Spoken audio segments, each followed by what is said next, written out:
Rombongan keluarga mantan Presiden Jokowi mendapatkan sorakan saat menghadiri prosesi pelantikan Presiden dan Wakil Presiden di sidang paripurna MPR. Momen tersebut terekam dalam video siaran langsung yang ditayangkan melalui YouTube DPR RI. Mulanya, saat itu kamera sedang merekam jajaran mantan Wakil Presiden Indonesia ketika kameramen menampilkan mantan Wakil Presiden Yani Budiono, Yusuf Kala, dan Tri Sutresno. Terdengar suara tepuk tangan dari peserta sidang pelantikan.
Tidak lama setelahnya, kamera pun berganti mengarah ke bagian keluarga Jokowi yang terdiri dari Kaisang Pangarep, Kahiyang Ayu, dan suaminya Bobi Nasution. Pada saat itu terdengar suara sorakan hu dari peserta sidang yang juga disertai tepukan tangan.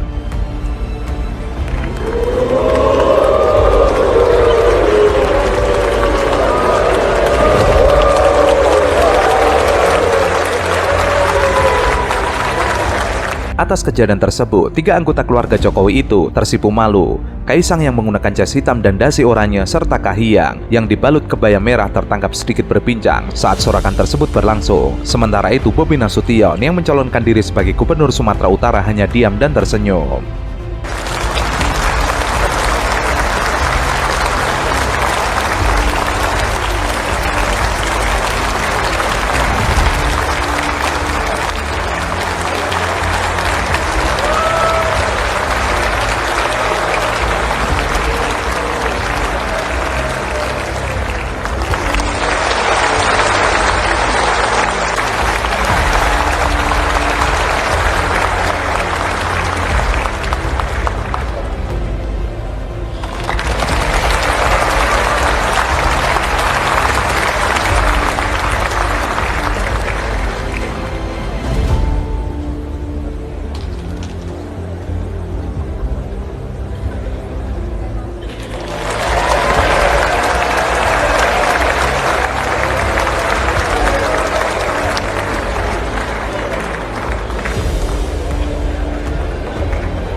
Assalamualaikum warahmatullahi wabarakatuh. Selamat pagi semua.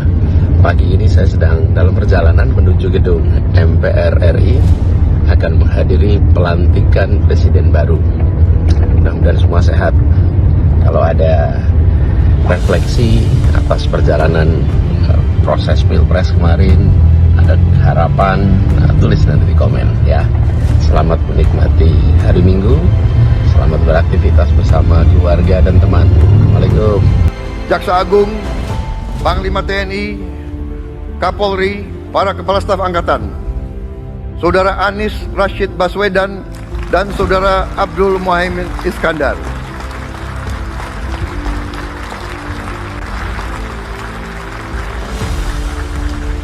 Mantan calon presiden 2024-2029 Anies Baswedan hadir di gedung DPR MPR.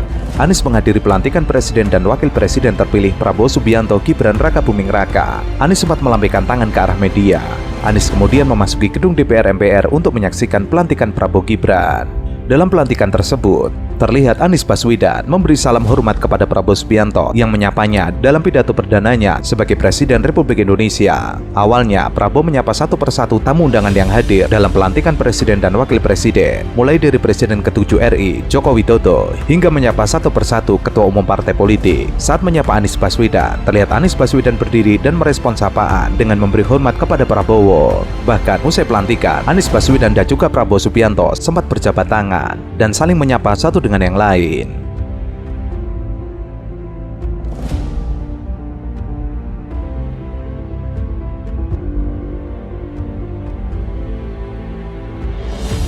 Mana? Oh iya tuh Mas Anies Oh datang. iya. Oh iya tuh Mas Mas Anies. Anies datang. Mas Anies datang. Mas Anies. Wes, keren loh. Wah. Mas Anies Caimin datang keren loh menurutku.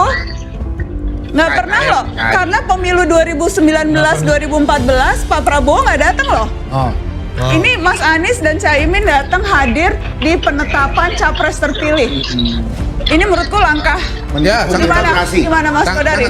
sangat bagus memberikan pesan persatuan. Oke, Mut, kita dengar omongan Mas Anies ya. Thank you Mut, nanti aku ke kamu lagi Mut, thank you.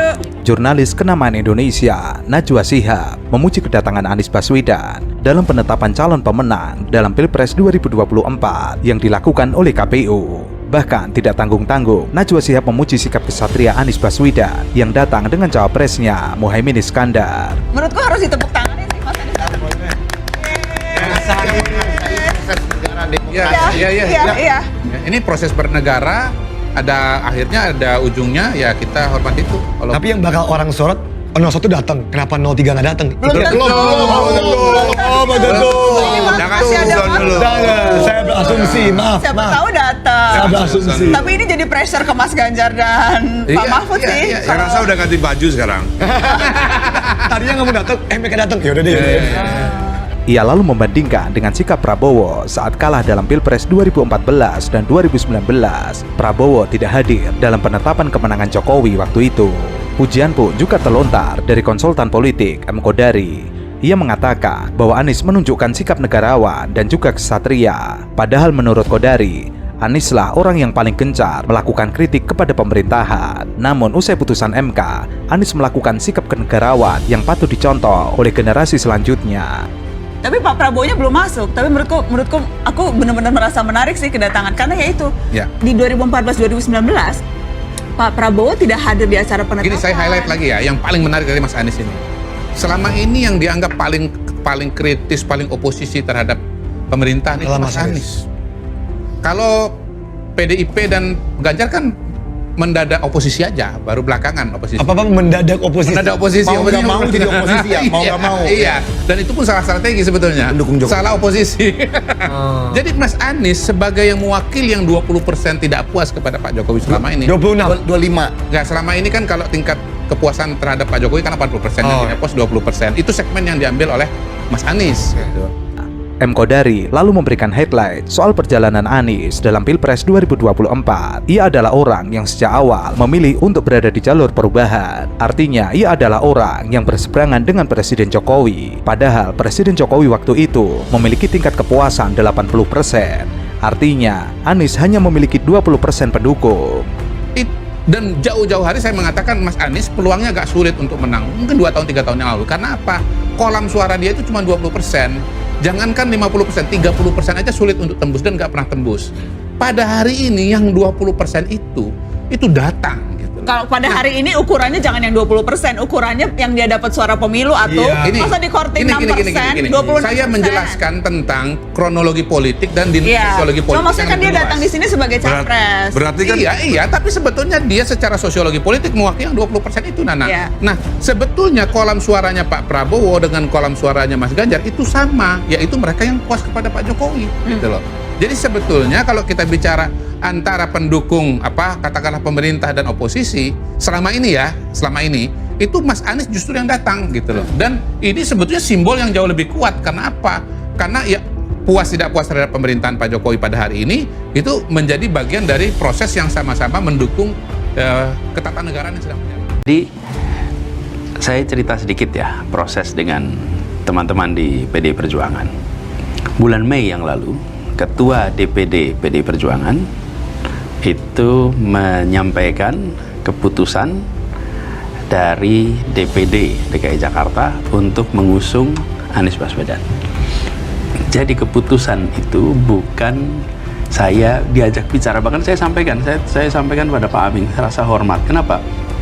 Karena ketika beliau jumpa saya itu bukan mengajak Pak Anies, saya ingin ngobrol ya, gimana kalau saya mengusulkan Pak Anies. Enggak, dia menyampaikan, Pak Anies, kami sudah memutuskan dan keputusan kami adalah Pak Anies sebagai calon dari PDI Perjuangan. Saya bilang, wah ini sesuatu yang saya tidak pernah bayangkan. Sudah, dan kita sepakati semuanya. Kami usulkan kepada DPP. Informasi aja. Anies Baswedan membeberkan drama Pilgub DKI Jakarta yang sebelumnya diusulkan oleh 4 partai. Namun, jelang pendaftaran di KPU, keempat partai tersebut rame-rame meninggalkan Anies Baswedan. Partai Demokrasi Indonesia Perjuangan yang digadang-gadang menjadi kapal penyelamat bagi Anies Baswedan yang nyaris tenggelam, nyatanya lebih memilih mengusung kadernya sendiri, Pramono Anung dan Rano Karno. Padahal PDIP sempat dikabarkan akan mengusung Anies di saat partai-partai pendukung Anies meninggalkannya. Dukungan partai agar Anies maju di Pilgub DKI Jakarta ramai pada April-Mei lalu. Kala itu Anies belum memutuskan akan berkontestasi di pemilihan gubernur atau Pilgub Jakarta 2024. Namun, sebelah partai seperti Partai Keadilan Sejahtera, Partai Nasdem, dan Partai Kebangkitan Bangsa ancang-ancang memberikan sokongan. Bang Rano Karno di sini, dan dia berbincang 2 jam dengan Anda di hari Senin itu. Apa yang terjadi pada hari itu? Kalau yang terjadi pada saya bisa memberikan informasi yang saya saksikan dan saya alami. Yang saya saksikan, saya alami, saya bersama dengan Pak Rano Karno. Kemudian kita di sana ngobrol, diskusi, lalu sampai ada pesan datang kepada saya dan menyampaikan, Pak Anies, ini ada perkembangan dan perkembangan baru menyangkut beberapa case-case. Jadi kita tunggu dulu sampai case-case yang sedang dimunculkan waktu itu bisa dikendalikan. Case-case apa tuh maksudnya? Kelihatannya case-case hukum ya, tapi ada case-case yang membuat ini harus dikelola dulu, dan sesudah itu baru nanti saya dikabarin. PKS misalnya, dalam rapat Dewan Pimpinan tingkat wilayah telah menyepakati akan mengusung Anies sebagai calon gubernur DKI Jakarta 2024. Keputusan itu diambil setelah penjajakan dengan mitra koalisi perubahan di Pilpres 2024, yakni Partai Nasdem dan PKB. Kesepakatan bahkan sudah dilaporkan ke Dewan Pimpinan Pusat PKS. Sementara Partai Nasdem juga menginginkan Anies kembali maju. Bahkan Nasdem mengatakan Anies merupakan kandidat unggulan yang diusung partainya sebagai bakal calon gubernur DKI Jakarta pada Pilkada 2024. Sementara Anda datang hari Senin itu dengan tujuan apa, Mas Anies? Tentu atas undangan. Saya kan nggak mungkin datang ke kantor DPP tanpa ada undangan. Jadi saya datang ke situ, saya menghormati, tapi juga saya ingin tegaskan bahwa undangan itu spesifik untuk apa? Karena kan kita tahu pada saat itu agendanya adalah pendeklarasian kader-kader PDIP yang diusung menjadi calon kepala daerah. Apakah itu bagian dari undangan yang ditujukan ke Anda? Ya. Jadi undangannya pada waktu itu untuk bertemu dengan Ibu Megawati, Ketua Umum Partai Perjuangan, PDI Perjuangan. Kemudian pertemuannya tidak terjadi. Saya di sana dengan Pak Rano Karno sampai semua selesai. Dan kemudian saya selesai di situ kembali. Jadi proses pengumuman saya tidak ikut. Dalam proses pengumuman itu saya pulang dan nanti akan dikabari lagi, begitu. Selain itu, PKB juga pernah menyatakan Anies yang merupakan capres usungan mereka di Pilpres 2024 dalam koalisi perubahan tetap masuk bursa untuk diusung sebagai calon gubernur Jakarta. Setelah menimbang, Anies Baswedan akhirnya menyatakan bakal maju di Pilgub Jakarta. Namun asa untuk Anies meredup setelah Partai Nasdem dan PKB bergabung dengan Partai Koalisi Indonesia Maju. Anda tidak sempat bertemu Bu Mega? Tidak. Selama proses drama pilkada ini, apakah Anda pernah bertemu langsung dengan Bu Mega? Belum. Belum. Saya ingin konfirmasi apakah memang ada syarat dari PDI Perjuangan siapapun termasuk Anda begitu yang akan diusung menjadi calon kepala daerah harus menjadi kader PDI Perjuangan? Sama sekali tidak pernah. Jadi tidak pernah ada pembicaraan tentang menjadi anggota dengan semua pimpinan. Bahkan Pak Deddy Sitorus pun menyampaikan di dalam pernyataan terbuka bahwa tidak pernah ada permintaan atau tawaran untuk menjadi kader PD Perjuangan. Anda menanyakan itu tidak ke Itu Anda bertanya? Saya bertanya. Dan dijawab? Dan tidak. Jadi ini sebabnya saya sampaikan, bagi mereka yang terlibat di dalam proses yang sangat dalam, pasti tahu itu bukan isu. Dengan survei di Jakarta. Faktor yang ketiga, saya menghormati juga di sana sudah teman seperjuangan kemarin, Pak Saihu, beliau sudah menjadi calon gubernur di Jawa Barat dan sudah diajukan. Tidak tepat bila saya kemudian menyatakan diri sebagai calon gubernur berhadapan dengan teman seperjuangan yang kemarin berjuang bersama-sama. Adapun suara, sebenarnya basis suaranya sekitar 31-32% ketika Pilpres. Tapi lagi-lagi ini bukan soal elektoral saja. Ini bukan soal elektoral saja. Ini adalah soal bagaimana kita memilih untuk terlibat dalam proses politik karena ada dasar nilai, dasar ideologi yang tepat. Nah, menurut saya ideologi yang bersama itu adalah aspirasi. Oke. Anies Baswedan akhirnya buka-bukaan terkait dengan tawaran PDIP untuk mengusungnya di Pilgub Jawa Barat. Anies sebelumnya mengatakan tengah mempertimbangkan tawaran partai politik untuk maju di Pilgub Jawa Barat. Ia mengatakan ada permintaan secara khusus dari salah satu partai politik, namun ia mengatakan tawaran ini tengah dipertimbangkan secara serius oleh Anies Baswedan. Namun, akhirnya Anies Baswedan menjawab dengan tegas menolak tawaran tersebut. Lantaran, ia mengaku tidak ingin menjadi paslon yang bersifat drop out, artinya tidak mendapat dukungan dari masyarakat bawah. Rabu, saya dihubungi, apakah bersedia bila dicalonkan di Jawa Barat. Dan pada saat itu, saya sampaikan rasanya tidak. Kenapa rasanya tidak? Ya, saya ini dicalonkan di Jakarta itu kan karena memang ada aspirasi dari warga Jakarta yang diungkapkan oleh 4 DPW partai. Jawa Barat kan tidak ada itu. Jadi saya jawab tidak. Nah, hari Kamis muncul percakapan lagi. Kamis siang menanyakan ulang lah gimana situasinya, dan saya juga bertanya itu seperti apa. Nah, pada saat itulah kemudian rame di media. Nah, ada beberapa hal yang menurut saya gini, saya perlu pertimbangkan. Kenapa? Bagaimanapun juga ini adalah sebuah undangan yang disampaikan dengan serius. Jadi saya sampaikan saya akan konsultasi. Saya konsultasi sana sini. Dan kemudian kesimpulannya adalah saya tetap tidak terlibat di dalam Pilkada Jawa Barat, tapi saya tetap dalam posisi yang sekarang. Sebelumnya, mantan gubernur Jakarta itu digadang-gadang bakal maju di 2 provinsi tersebut lewat tiket PDIP. Namun keduanya batal. Diduga kuat, Anies enggan menerima syarat yang diajukan partai pimpinan Megawati Soekarno Putri itu untuk menjadi kader alias petugas partai. Info yang beredar, Anies sebelumnya bakal diduetkan dengan Ketua PDIP Jabar, Ono Surono, untuk maju Pilgub menjadi breaking news di semua media. Bahkan sempat beredar tiket kereta Anies tengah bertolak ke Bandung untuk persiapan mendaftar Pilgub. Terkait kejadian demi kejadian itu, warganet ramai memasang tanda pagar Abah dalam media sosial X. Alhasil, tagar Abah menjadi trending topik di Indonesia. Banyak warganet yang salut dengan pendirian Anies yang menolak bujukan menjadi petugas partai. Namun ada beberapa yang nyinyir ke Anies karena batal nyagu. Faktor yang Anda pertimbangkan ketika kemudian memutuskan hal itu, Mas Anies?